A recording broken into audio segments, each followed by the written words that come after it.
How's that? What?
Testing, testing, testing. There is no sound. I'm not really quite sure what's going on because I've checked and changed a couple of things here. Sound now. Okay, that's great. Well, what that was on my iPhone, I hadn't turned the volume down on the iPhone, although I had it muted, so that's another lesson that I've learned again. Anyway, we'll go back to the beginning and welcome back to Partickhill Station on a fine Saturday afternoon here just north of Toronto, where it's presently 19 or 20 degrees, sunny and warm. Long may it continue. So what I've been up to is I've made a couple of changes around here to some of the track. I've done some servicing on the track as well as some of the locos and coaches. The old triangle. Well, first of all, let's get back Anfield Road. Welcome back. Nice to see you on here. Mark Himmel down. Yeah, your layout's looking good, Mark. Every time you post something, there's always something new. That's very exciting to see. And Tom Houston, So I'm glad you can hear me, Tom. That's good stuff. So getting back here, I'm just going to show you something.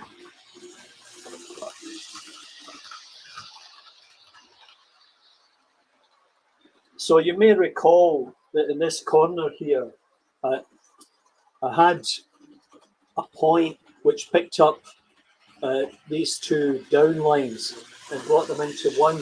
So what I did was I went in, because I'm going to be installing a third track, and I've put in a new set of points, and as you can see, oh, I was just going to say it works really well, but I just put it onto the wrong track.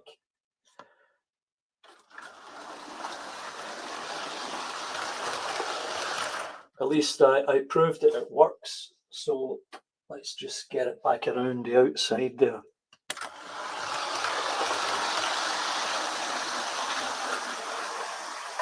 Whoop. See, that's the other problem of not watching and only having one set of hands with one hand on the camera.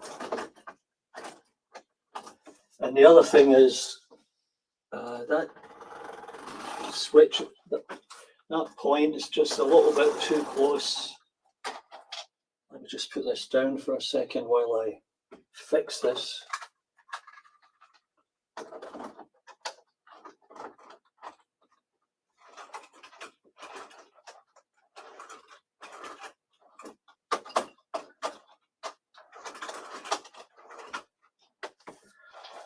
Yeah, so I have a list that I normally go through, check points and everything else. Doesn't always work.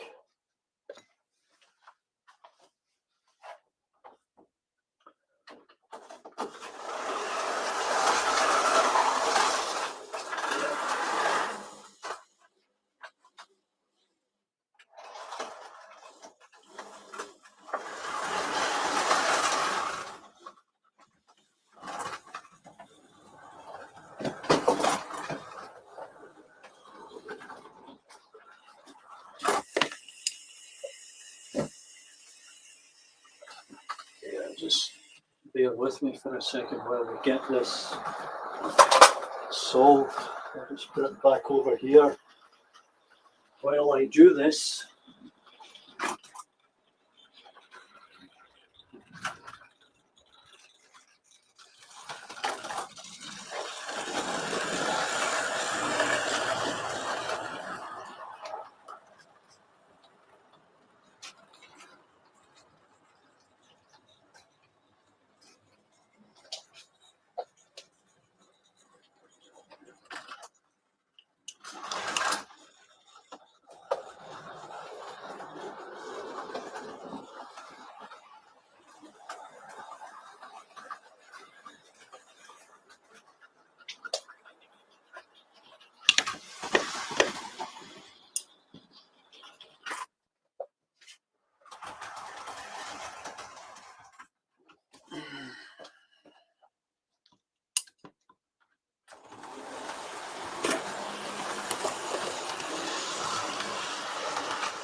anyway, we're sort of back online. I'll just change things up here a little bit. And I'll run it all the way through, which is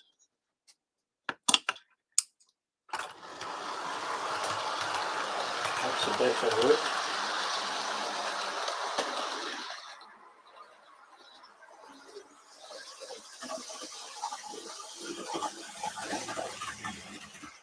This class 91 runs really well. I mean, it's been in the box for some time, but quite clean, and it's just like brand new.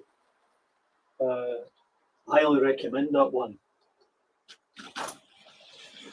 Anyway, getting back, now I've got a bit of an echo.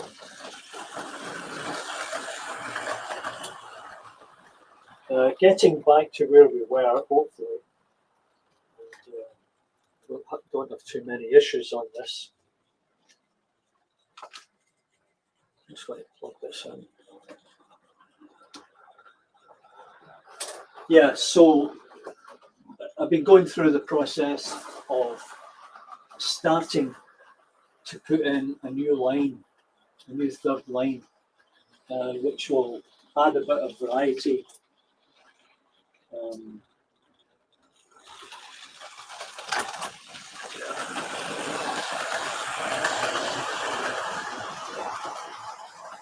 Yeah, so it'll add a bit of variety to what's going on here. And if I keep my eyes peeled,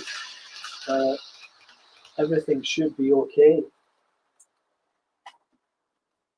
However, there's a sweet spot for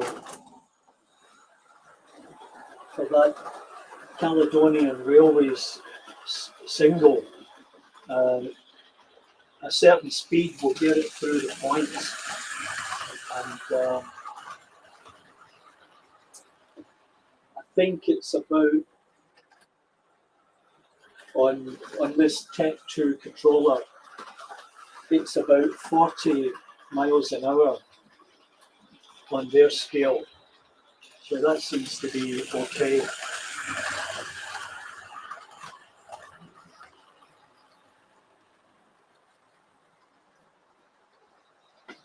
Now, another thing I've been up to is I've started putting some plans or a beginning of a tunnel. So it's pretty rough at the moment, but I'll get it worked out. And the whole idea is similar to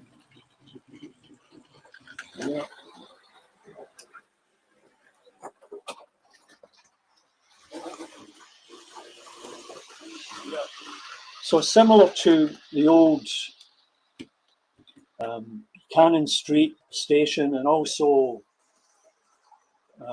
the present Queen Street station. There were tunnels at the end of the platform for the trains to exit and enter through. And I thought I would try and recreate something like that. So that's the first step is to get the basic frame of a tunnel structure in there, and that will allow me to move forward.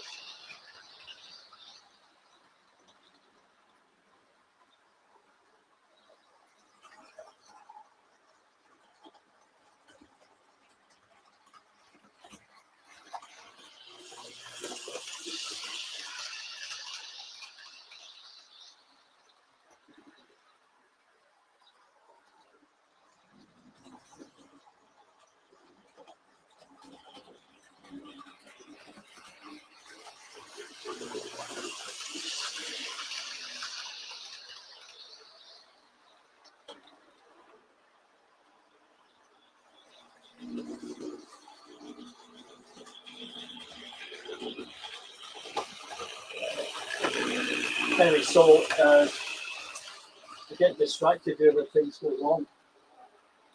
Anyway, a couple of other things to share. I've got another little package in the mail. You might be interested in this one.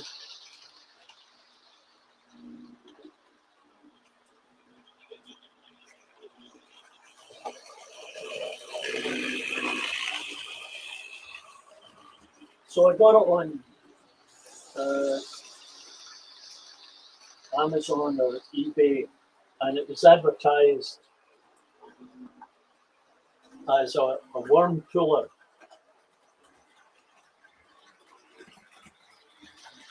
So I think it cost about $6 or $7. Postage was free, and once I put it together, be able to check it out and see if I could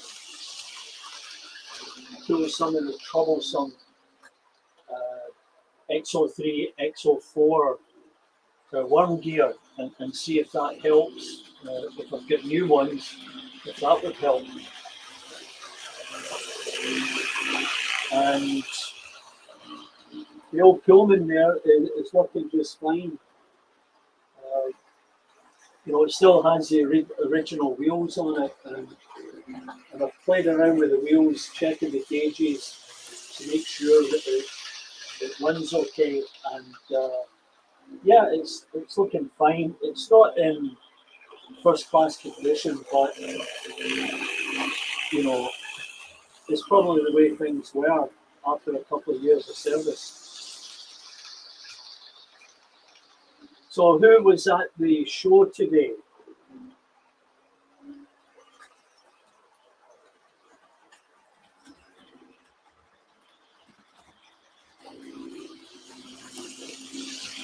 Gonna go, Dad. Mark, how are you?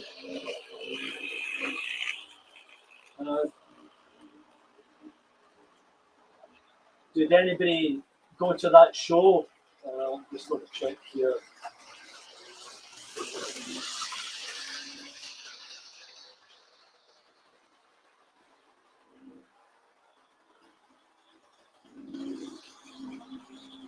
Oh, okay. Yeah, at least you can hear me, Mark. No petrol. So this situation with the petrol is the weirdest thing. I watch some of the British news on the internet, and yeah, they talk about lineups for petrol, and then I read something or heard something that it was some individual that had posted on social media that there would be some kind of a shortage, and that created a panic. And of course, all the petrol stations were jam packed, streets were blocked, and of course, the petrol delivery trucks wouldn't be able to get through, and the stores would be short of food. What a disaster! And hey, Mark, everything's good here. As I said, it's 19 or 20 degrees outside. Long may it continue. And yeah, everything's moving along. I'm trying to rejig the layout, put in that extra third line, and I put a crossover where the intercity is going by now, and it's working perfectly. Very happy with that. And I did a bit of work on the Caledonian Railway single,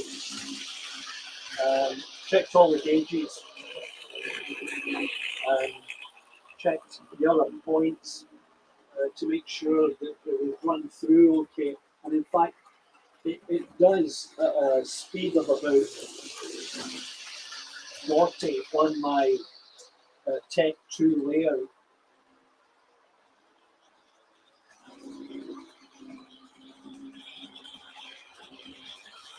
What the fire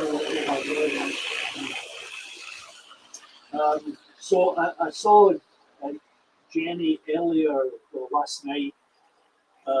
She was at that show, and of course it was empty. Hey Paul, how you doing? No, there is sound. Somebody's confirmed that there is sound, so and I'm getting a response to my question. So just check your end, Paul, and let me know if the sound's going off again.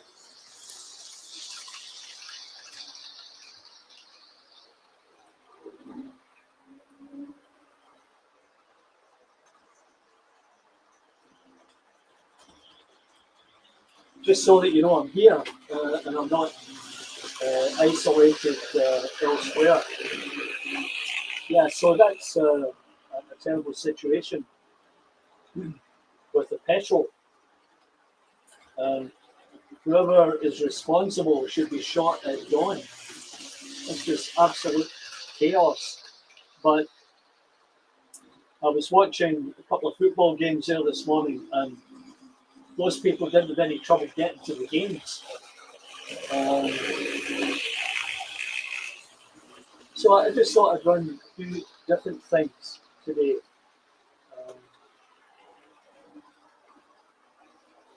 Changed a couple of boxes around and had a look at what I hadn't run for some time. Now, I spoke about parts. Just want to switch cameras for a second here.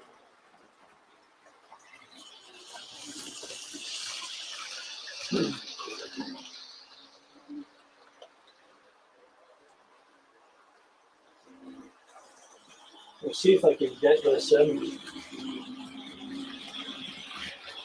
So there's the Ringfield motor, and that is the alloy cog in question. Now it spins because the interface between the hole in the axle, the hole in the cog and the diameter of the axle has been lost. Possibly, as Barry Davis pointed out, it could be a hairline crack in the cog, and it apparently does happen with some regularity on these alloy cogs. So I've ordered some brass ones,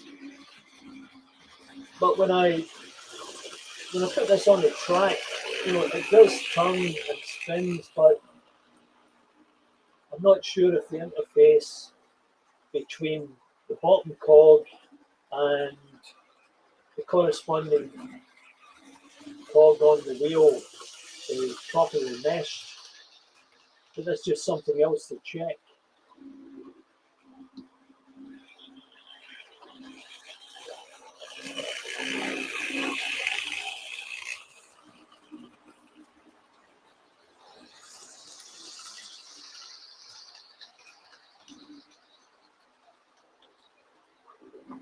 Yeah, it's always a real pain, Mark, when things go wrong at the last minute.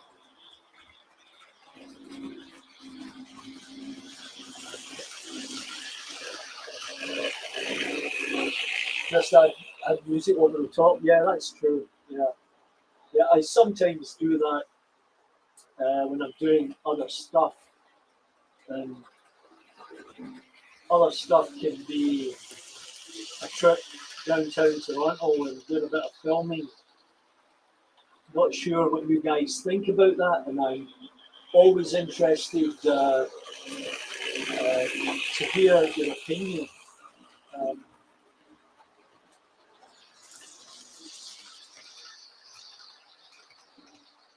And especially about channel content. It's a bit of a hot topic.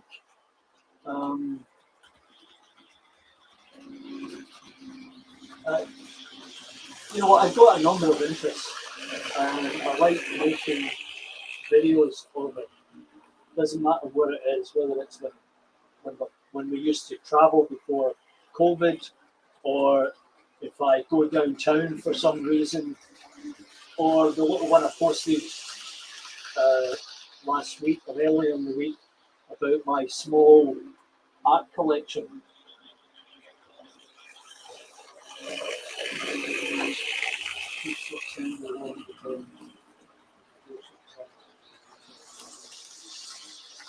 Yeah, well, that's a good point. Yeah, and everyone seems to. I just want to show you this. It's a good point made there by Tom, and if you can look closely, you see it spinning, and I'm sure that one wheel is turning. Maybe not. Difficult to say.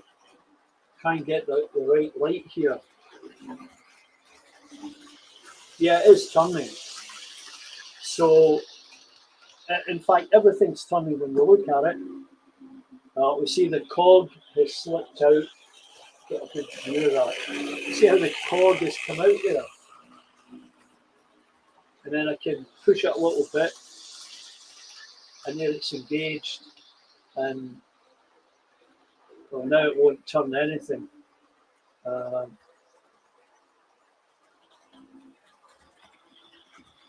I'd have to recreate there. It's working. So that's it working as it should. But you can see it slips out there, and it's just about off. So that kind of confirms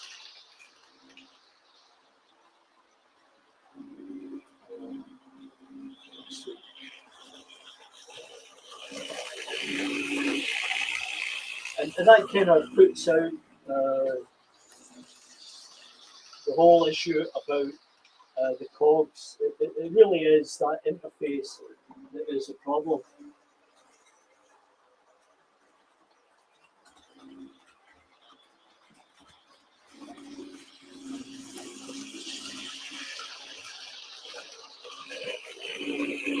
Yeah, even a symptom. Yeah, exactly.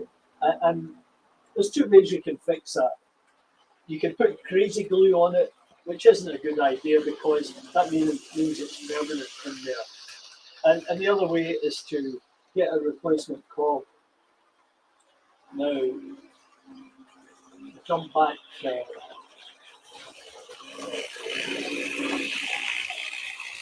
So the whole topic about replacement parts, I may have mentioned last time I was on that my sister was coming over from Glasgow, so I ordered a number of pieces, a number of parts from a couple of stores in the UK, including four glass cogs.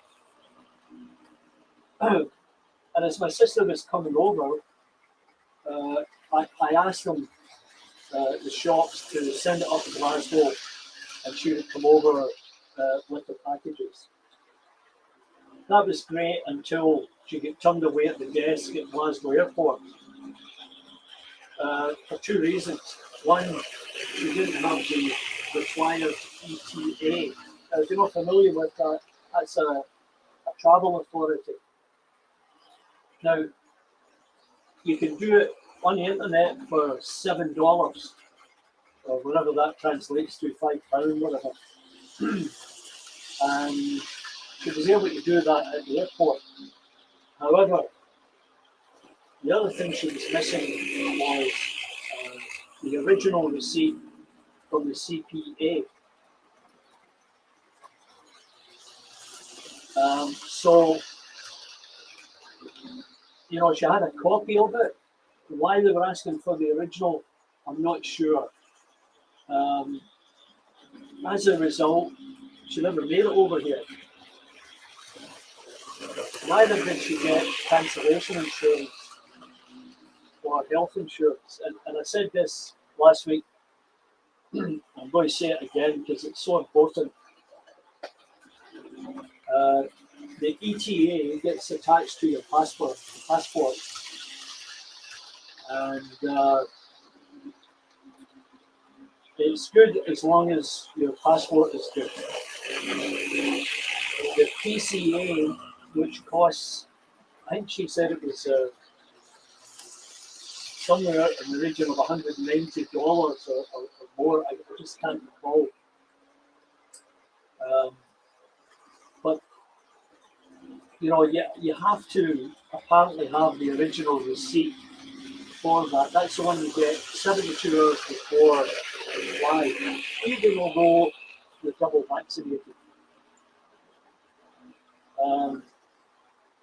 My daughter is in the States, and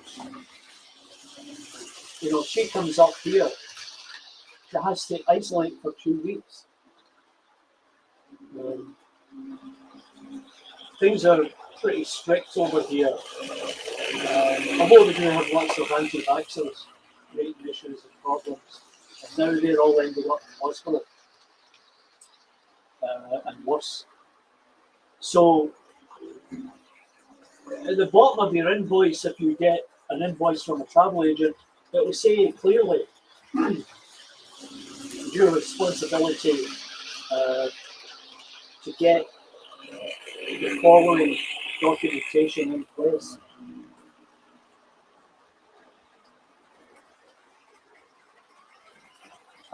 Yes, Paul doing his Tommy Cooper again. So, you know, travel has changed. I mean, we've travelled all over the world and around the world, and travel has changed in the last 18 months. It's quite different now. So, needless to say, I don't have those packages of parts that I order. And the other thing was, I was talking with Lendons about replacement carbon motor for my Pendolino. And I was talking with the girl there, and she said, "Hello, Robin. Welcome to Partickhill Station. Haven't seen you here before, Robin. Maybe you can just tell us a bit about yourself when you get a minute." So, I was speaking with the girl online regarding shipping, and she was going to handle the international shipping. And then I said to her, well, maybe you could send it to Glasgow. I gave her the information, and she said, "Oh, you actually have to go to this other department to do that. I would definitely the overseas stuff." And by the time I got to that, it was too late. They wouldn't have been able to get it to Glasgow on time. So now I need to go back in and reorder from Lendons and await the arrival of packages from my sister that are overdue. So Mark, you know Robin. Well, that's good. Do you live local to each other, or are you friends, or where's the common connection? Yeah, so getting back to this whole bit about filming. So first of all, before I do that, I'd like to thank each and every one of you for taking the time to check in here today, and for most all of you that subscribe.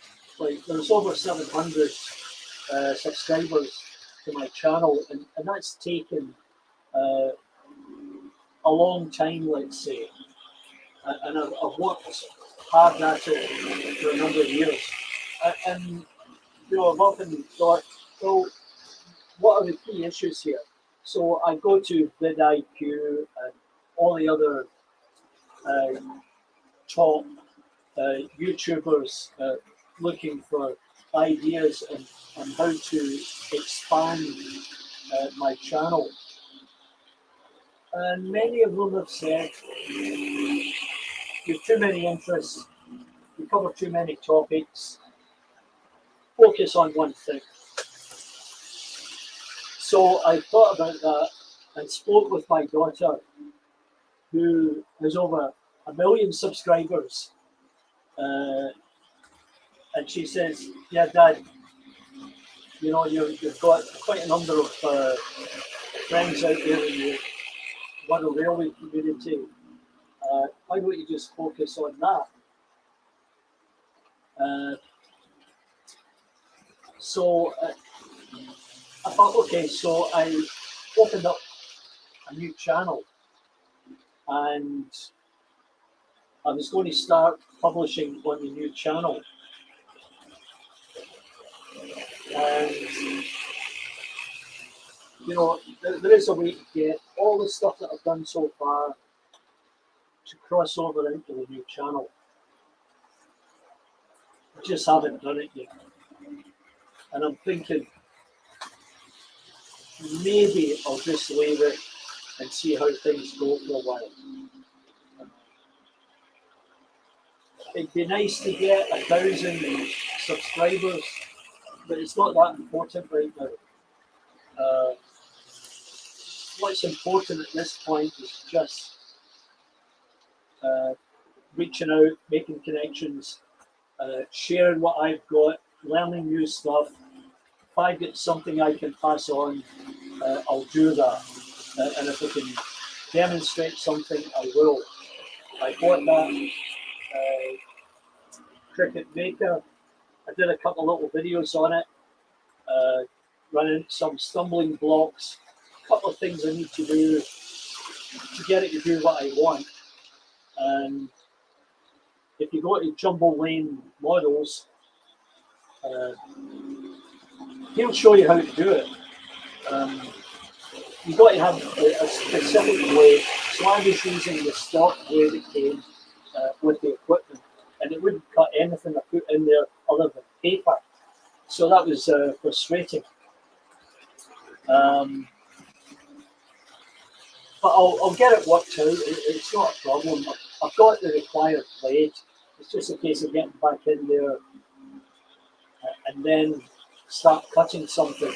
And I've got a file that I'll practice with, or I'll draw something up myself and cut it out. So we talk about other things.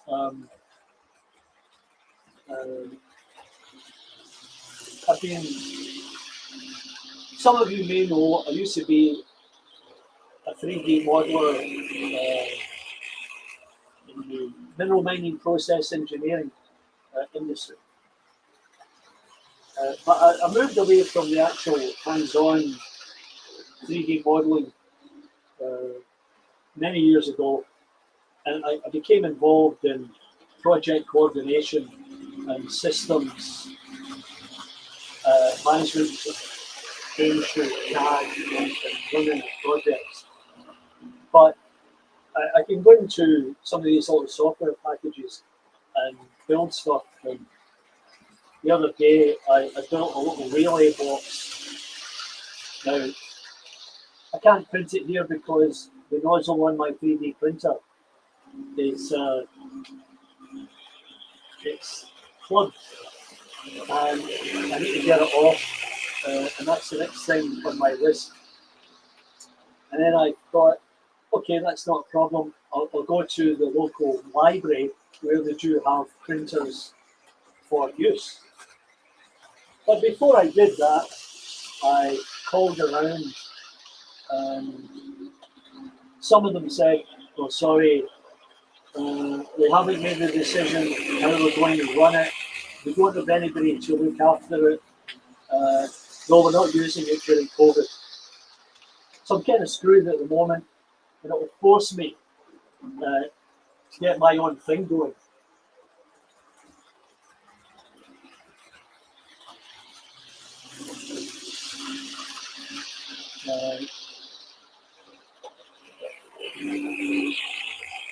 Yeah, Mark, you're 100% correct.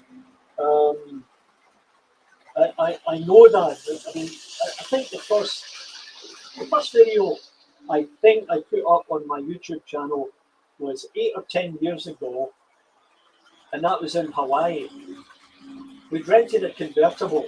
I thought, well, I'm going to do a little critique of this car, post it on YouTube, and I did that. And then it went from there. But you know, I was working at that time, and you know, my time wasn't always my own. I was traveling, going to different offices. In fact, I was in Winnipeg, Manitoba for 2 years. And I'd get home every second weekend, sort of Friday night to Sunday night. So there was a big gap in the amount of videoing I was able to do. And then I began to focus on a couple of things, and we travelled and I did videos, and then you've got I also had an interest in art and just different stuff, and I recorded as much as I could whenever I was moving about, and I posted it all on the YouTube channel, and it's done fairly well, pretty consistent. But it takes work and consistency, and yes, you're right. The model railroad field is relatively small in comparison with all these other YouTube channels. So,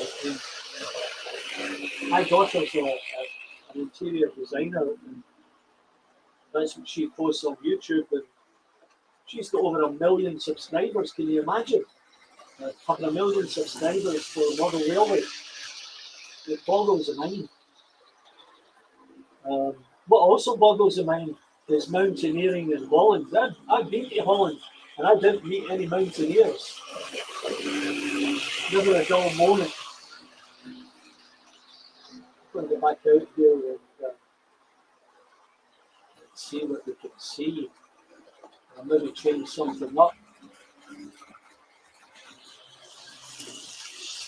Give me a chance to do that.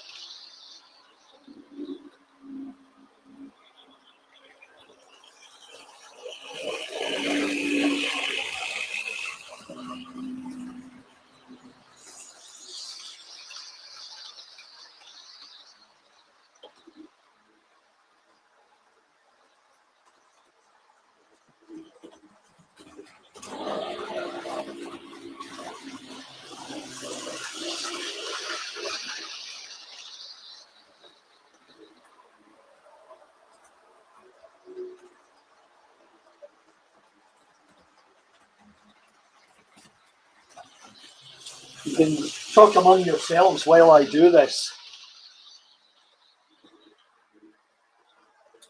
And see if I can do it, that's the other thing.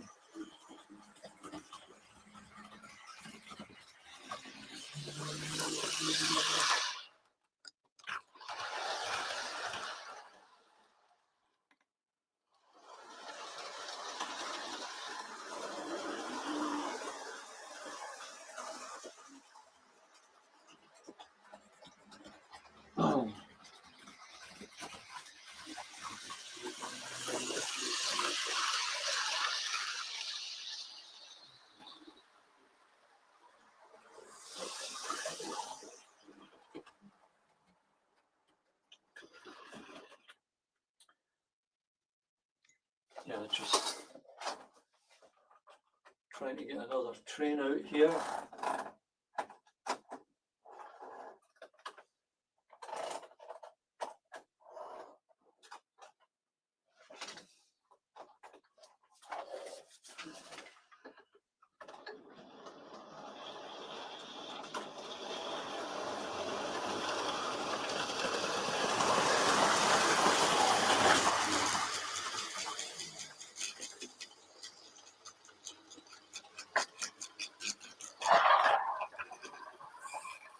Let me excuse the big hand here.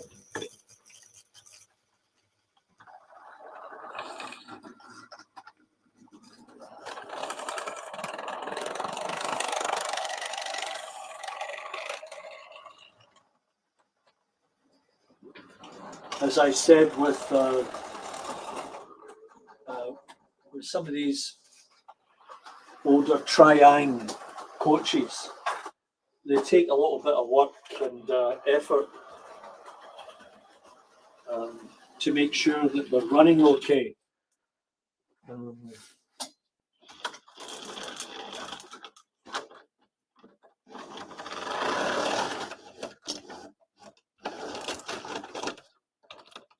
this also sort of tells me that there are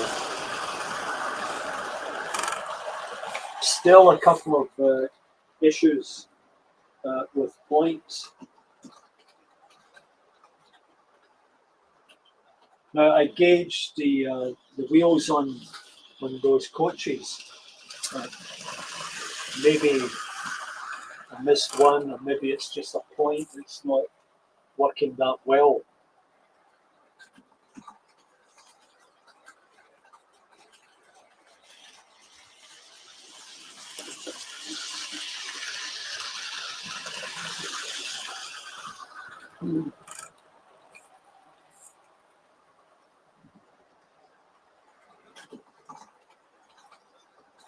So getting back to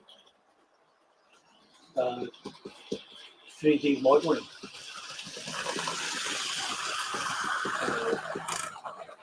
I think part of the issue for me is just finding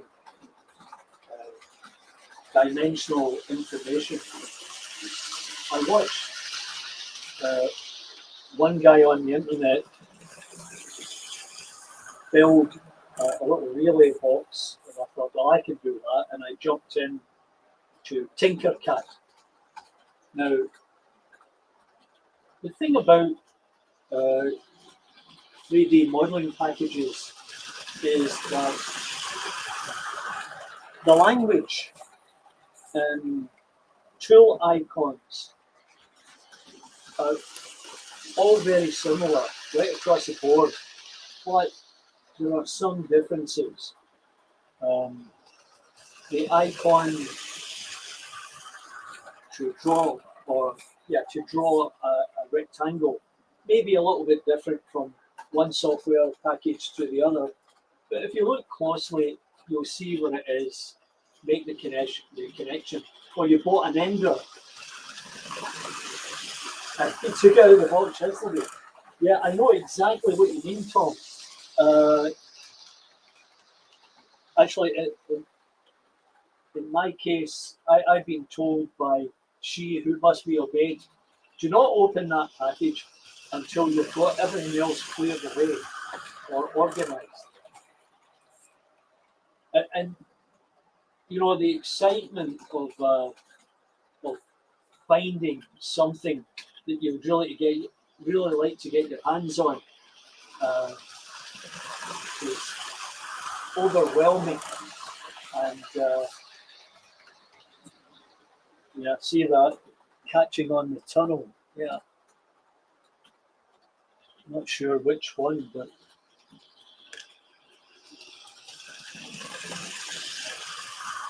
yeah, that's going through. I think it's okay. I'm going to try and change that a little bit. See if we can see something different. So this happened to me with the 3D printer. I bought it, it sat in the box for a little while, and then I found a spot for it and started putting it together. I ordered some filament and ended up with the wrong type and mistakenly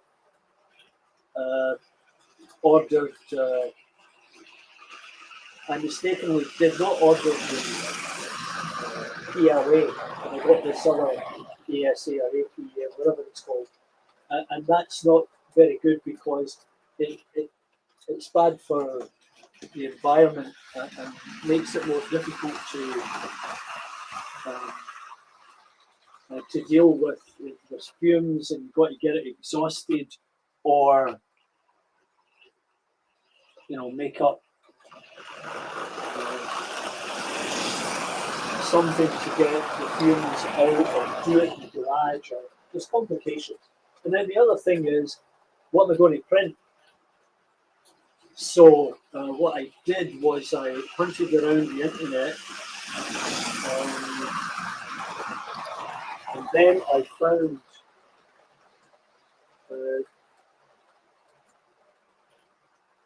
the STL file for some buffers, and they're perfect. I mean, this one here is probably from Pico or whoever, and that one similarly, right? But this one turned out pretty good, and I painted it up. We might even put a little light on it, and it just clips onto the rail perfectly. So I did a number of those, shared them with some friends that I've got who are on the railways. But here's something interesting about it. That is a fail. That was the first one I printed. And look, it's like a sponge, spider's web. And that's all about not having the correct, um, not having the correct fill and layers for the plastic. So there's a little bit of pokery, as I might say, a little bit of science involved that you have to consider and think about when you're setting up. So I did all that. But what I did first before I printed anything was I went to the library and I printed it down there. No problem. Yeah, but any problem. Anyway, I'm not really sure why that is.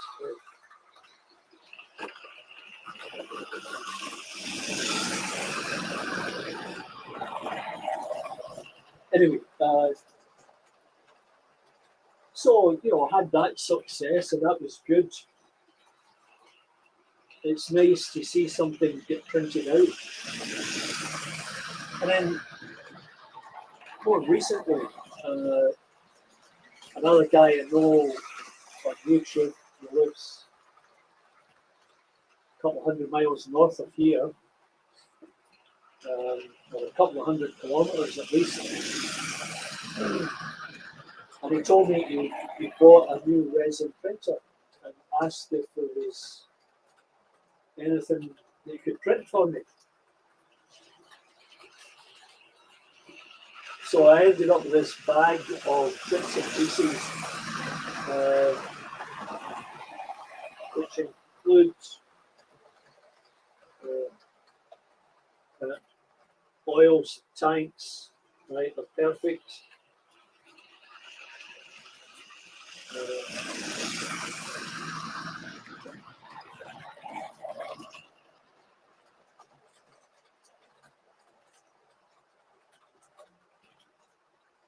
A little trolley.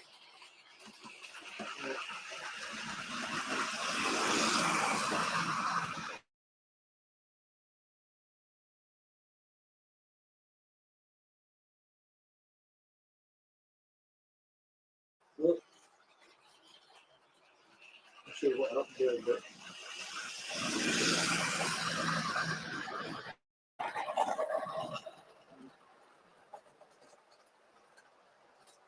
it comes and goes, that one.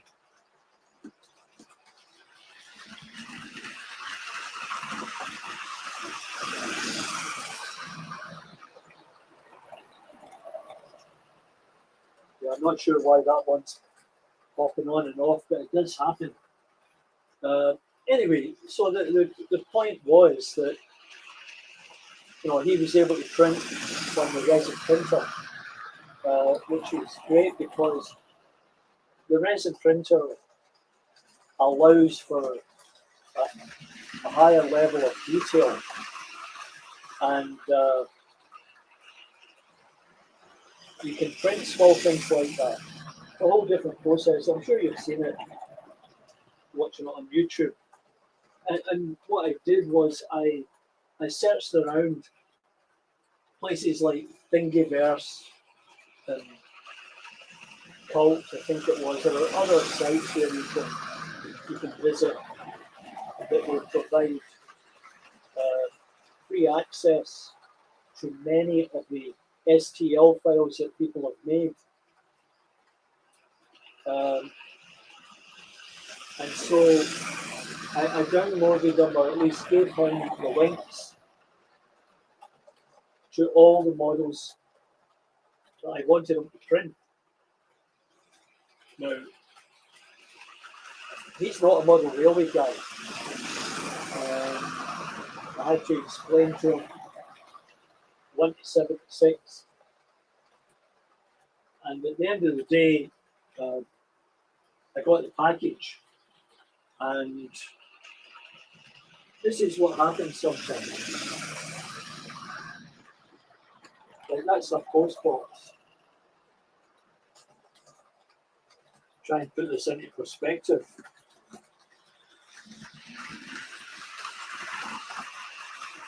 And here's one of the ratio figures. Now, my recollection is that post box would have been up to that guy's shoulders. So that's the type of thing you have to be aware of. So a lot of the STL files that are out there, some of them could be 4mm, sorry, some of them could be N gauge. So my understanding is that if you take the dimension of whatever it is, let's say the height of that PO box, and you multiply it by 148, which is N gauge, and then divide it by 76, it's 189%, or 0.189. And that calculation gets you the proper scale size for 1 to 76. So, that's just another thing you have to be aware of.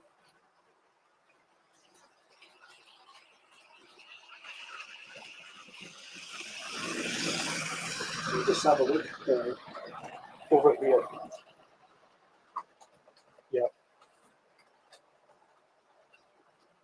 So I've put in a couple of extra figures to give it some effect.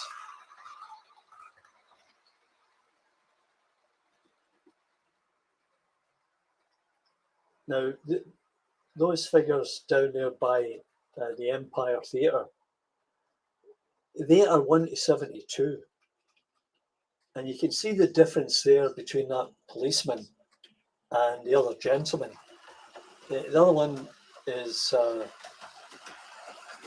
I think that's Pico, and the police officer is the Airfix figure set, the civilians. And there it's there. Now it says Airfix HO00.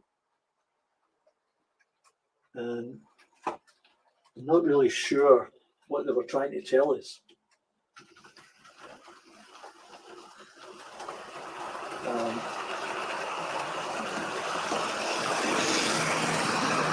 I can show you here.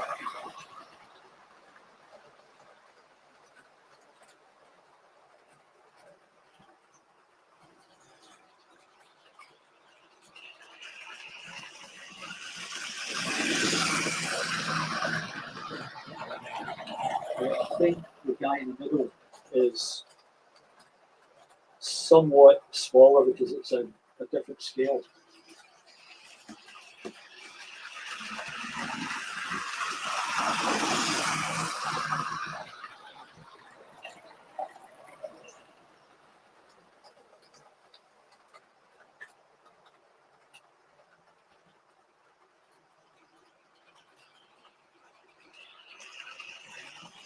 Yeah, the other thing about figures, Mark, is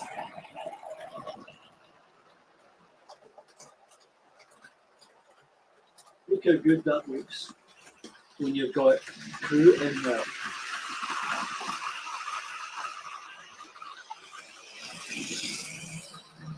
I really think people that have got layouts should make the effort to put crew in their locals and people on their platforms, because it brings a bit of life to this world, let's say, and it looks so much better.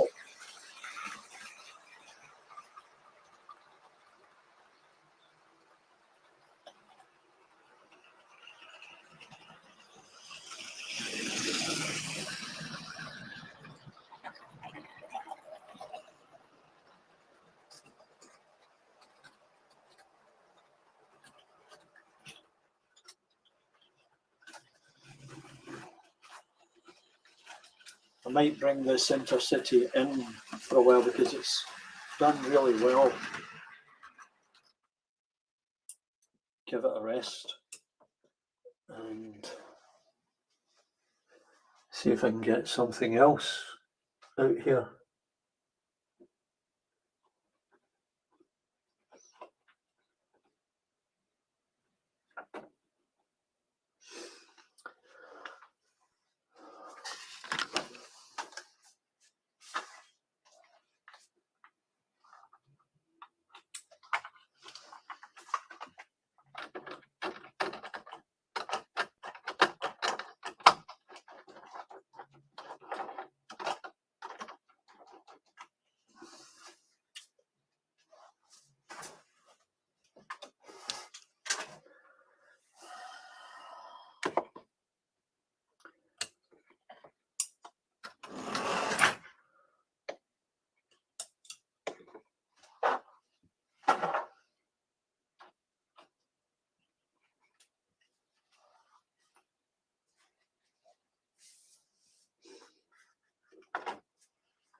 Just bear with me while I do this.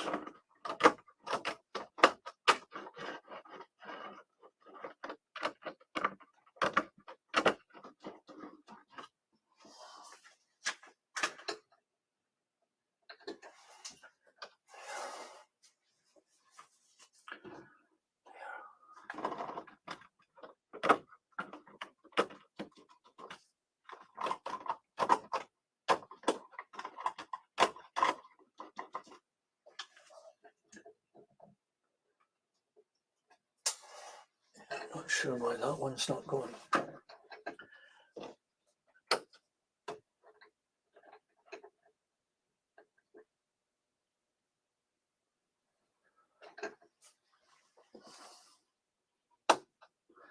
Sometimes we don't always get things running the way we want.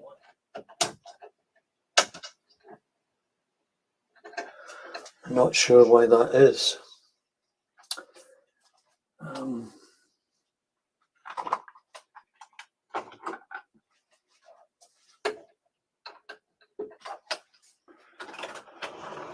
I must have got a short somewhere. Let me just.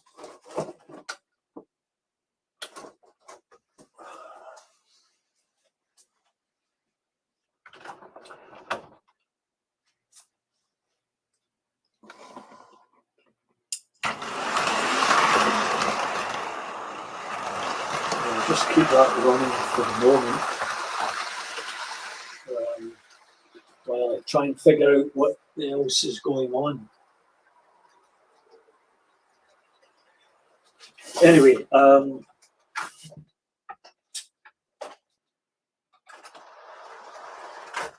did anybody get to the show today, or was it a fail?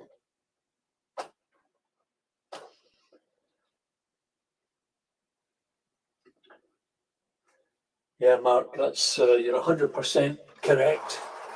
It's just a case of getting it done. Yeah, I seem to have something going on that I can't explain. Should be around there.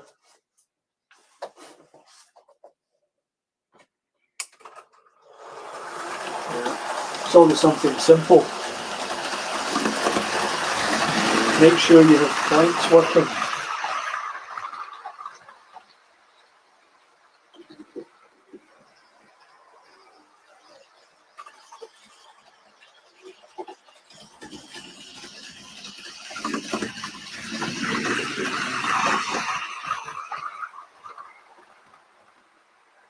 There it went through quite nicely through those new points.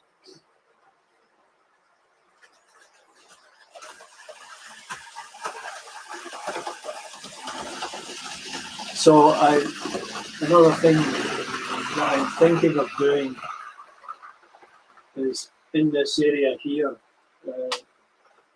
I'll put a shuttle service in with a track that will come around to the other side of the layout.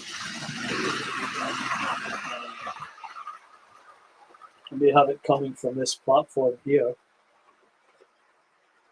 and it would come around outside the wall of the tunnel, all the way around here, and stop in here somewhere. Well, that's the plan. The best plans made by mice or men sometimes don't always pan out. Let me get it back.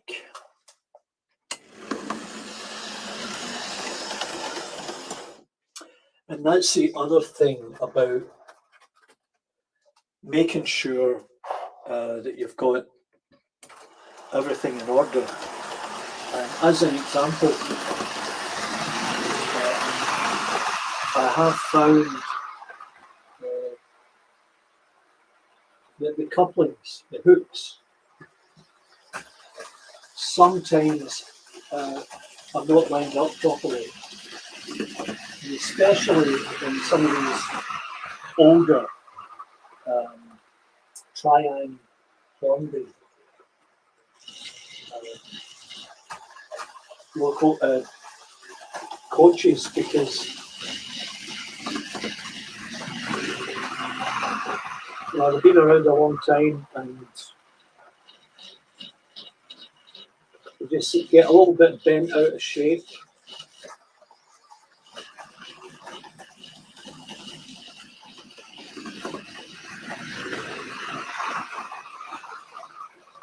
And so require a little bit more attention.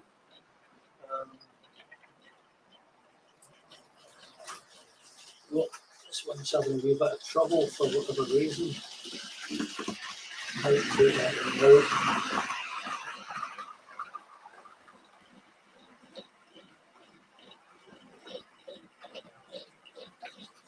That's why that's not working.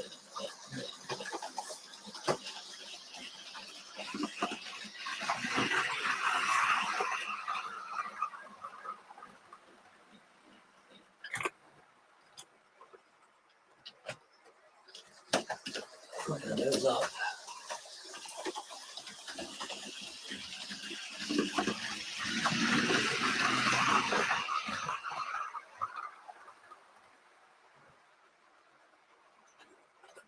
So I'll just get something else in here. Hopefully it'll be running, because it is.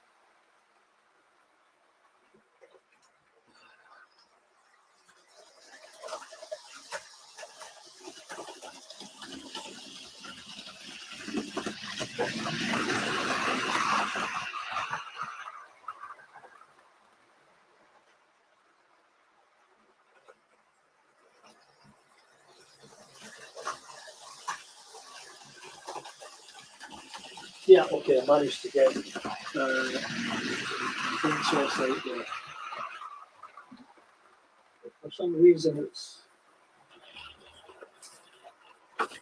not reacting very well. I'm not really sure what that challenge is, but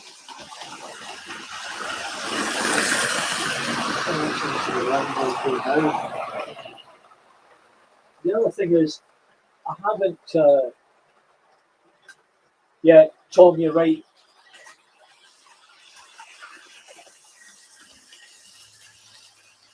You're right, Tom. They were 1 to 72, and that is the problem. They're just too small, and I'm not sure in the history of airfix and why that all happened. Why there was no alignment with the Royal Railway community. I'm sure there's a simple explanation, but it's a missed opportunity. And so now people search in China for an alternative to get suitable and quantities of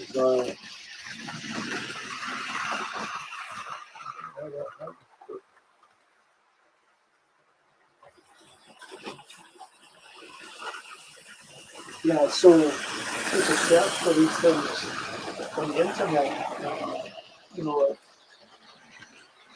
Apple or whoever would make more figures in the 4 millimeter to the foot scale, they'd probably do okay out of it altogether. So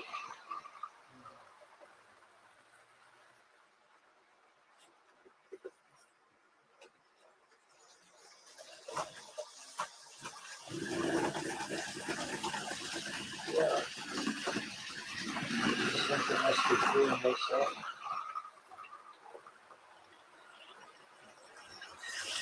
I was just going to say the other thing is that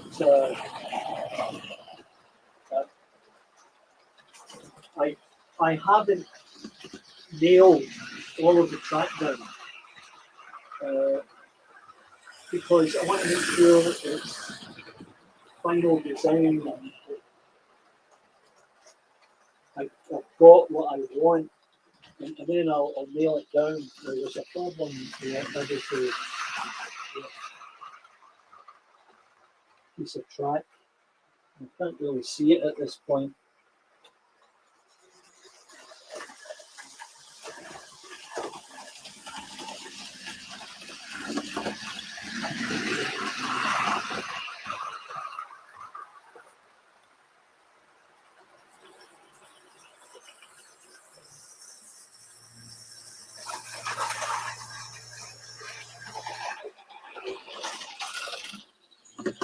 Yeah, see.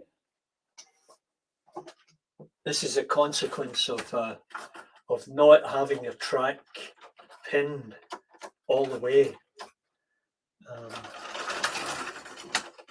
You will get derailments and such like. Yeah. So I'll just get that back around.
Yeah, sorry lads. I ran into a problem there. I didn't realise that the power cable had come out, and as a consequence, it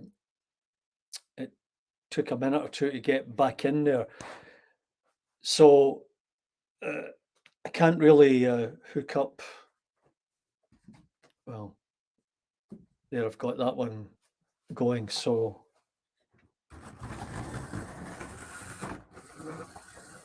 yeah, and the thing is that Princess is also a ring field motor, and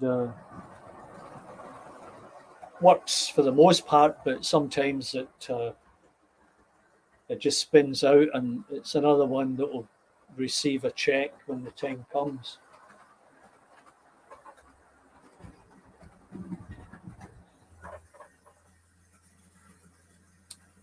Anyway, this might be a good time to sign off. Given that I've had a couple of issues, and I just once again thanks very much for joining in, and I'll try and improve for the next one. But as I said, make all these plans, and they often don't come out the way you wanted, especially when the layout is in this transitional period where I'm trying to fix everything and tie it all down and service locos and wheels and so on and so forth, never ending, while having other interests, which we spoke about. Anyway, we'll just sign off now, and thanks very much for dropping by, and we'll see you next time here at Partickhill Station. But drop me a note about these other topics and what you think about them being on the Model Railway channel, if it's of interest or not interest, because what I'm going to try and do is find a way to split it out, but keep them in the same location, and you get directed to something other than model railways, like the playlists. I've got some stuff stacked in there. Anyway, we'll catch up again next time. Bye for now.